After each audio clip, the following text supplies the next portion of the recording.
பார்க்கடலை கடையுங்கள் என்று கூறினார். தேவர்கள் அசுரர்களுடன் இணைந்து மந்திரமலையை கடலில் வைத்தனர்.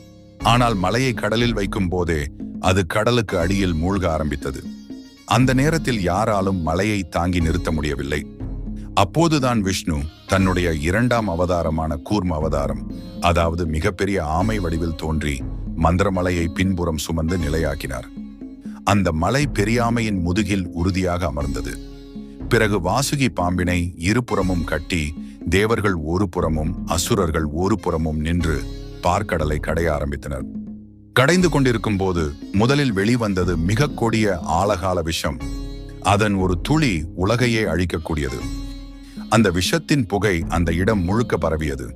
தேவர்களும் அசுரர்களும் மூச்சுவிட முடியாமல் தவித்தனர். அப்போது அனைவரும் பிரம்மாவை அணுகினர். பிரம்மதேவர் இந்த சூழ்நிலையை சமாளிக்க ஒருவர் மட்டுமே இருக்கிறார் என்று சிவபெருமானை கூறினார்.